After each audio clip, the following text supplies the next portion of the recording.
So if you've ever wondered how your favorite CG characters, whether in video games or films, sort of get made from like a sketch on a piece of paper to a fully realized detailed 3D model, this video is for you. It's something I definitely wish I'd looked into more when I started creating 3D characters, which is realizing what apps do artists actually use to create these awesome artworks. Because when we create 3D characters, it's not like a one app does everything sort of situation. There are sections of the project that we go through, each section generally requiring a different piece of software.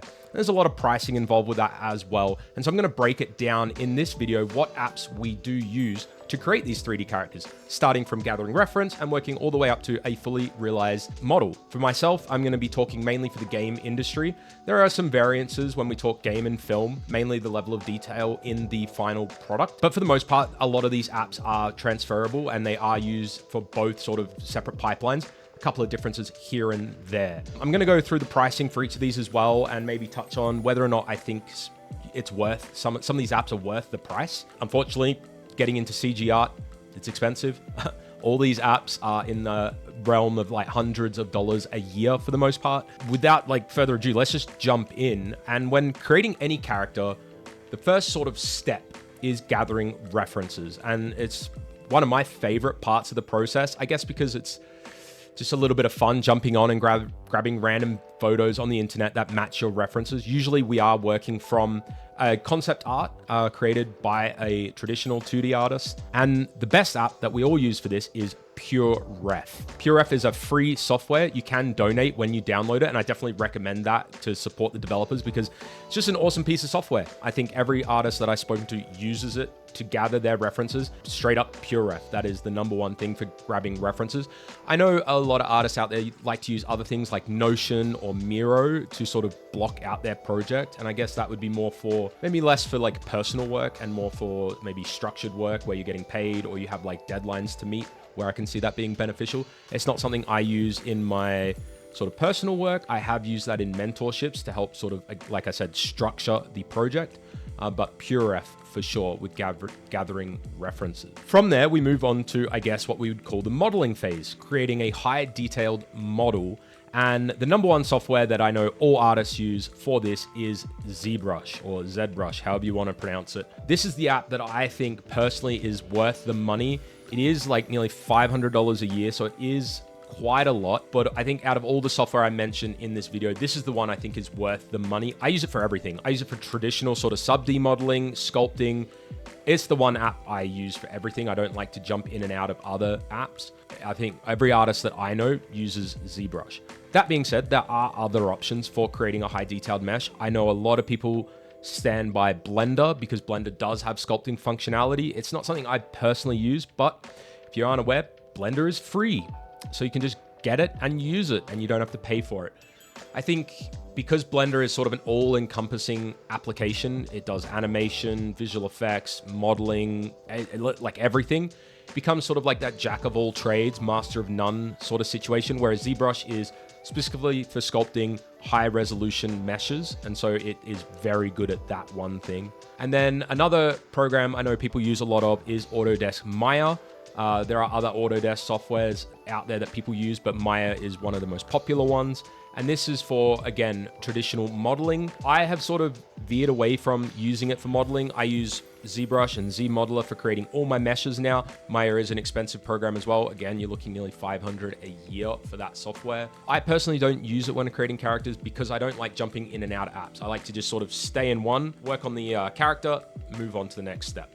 And that next step, I like to call like the technical phase of creating characters because it's retopologizing. So taking your high resolution mesh and sort of dumbing it down into a low resolution mesh, and then UV unwrapping. So sort of taking that 3D object and flattening it out into a 2D representation so we can texture it. I call it the technical phase because it's not very artistic. It is all just very techie stuff. Again, for this sort of section, the apps that most people use is going to be Blender and Maya, like I mentioned before. At the moment, I do use Autodesk Maya for this stage. I think I'm going to try and veer away from using it because $500 a year is a lot for a program I only use for this step. And I think for this specific part, like UVing and free topology, I think Blender's totally okay and worth learning.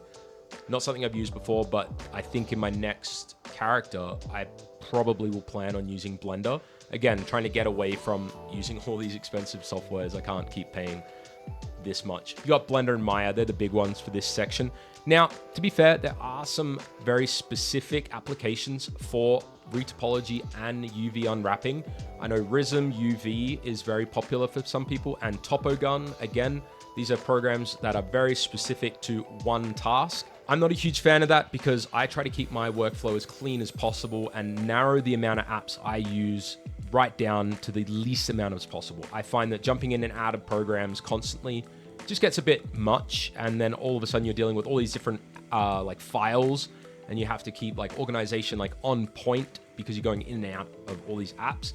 So I'm not a huge fan of using them, but I do know a lot of people that swear by using those apps for those specific things. But again, like Rism UV, it's only for UVing. So we have that whole sort of jack of all trades, master of none, that sort of situation. So it's great at UV unwrapping. Same with TopoGun, great at retopology, but the fact that you can't do much else with those programs is what sort of deters it for me. Once all that's done, we're on to the texturing and the baking phase, or the baking and then texturing phase. The most common app that everyone uses for this is going to be Substance Painter, part of the Adobe suite. A lot of people I know just use Substance Painter for the baking, which is taking your high resolution detail on the sort of high res mesh and transferring it to the low resolution mesh that you made. And then they use it for the texturing as well. I also know a lot of people that use Marmoset Toolbag for the baking process because it's got a lot more granular control when baking. The reason I don't use it for baking is going to be the same reason I gave for all these other things, which is I try to keep my apps as minimal as possible. So at the moment, I use Substance Painter. The downside to that is it's a subscription model. So again, you're paying yearly. Marmoset is one of the only programs in this space that has a perpetual license. So you pay a one-time fee.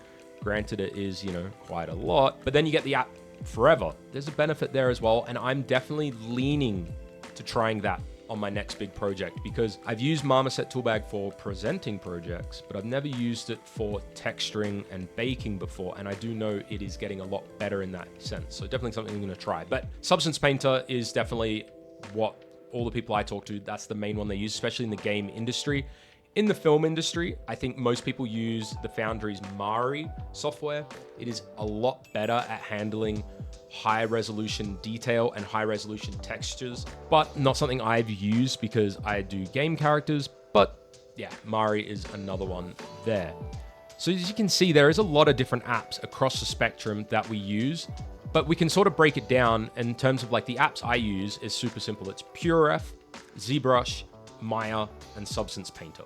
Those are the apps that I currently use right now, and I'll have the pricing up there for that per year, I guess, to create a character. As I sort of mentioned in this video, I am trying to get away from these more expensive programs and sort of trying to get that workflow into some cheaper options. ZBrush, that is one app I'm always going to pay for because I love ZBrush and I use it for pretty much everything. But Maya, I personally don't think it's worth the money, and I think Blender is a worthy option. Substance Painter is tough. It's really good for texturing, and I really like texturing in it. But I'm intrigued by Marmoset and kind of want to try that in the future. If you're ever wondering what apps we use to create characters, that's them. I'm sure I left a bunch off the list. If I did, leave a comment below on what apps you like using. There's a lot of different softwares out there that can accomplish the same task. This video is just covering the main ones that the artists I talk to use. If you enjoyed the video, thumbs up, subscribe to the channel for more videos, and yeah, see you in the next one. See ya.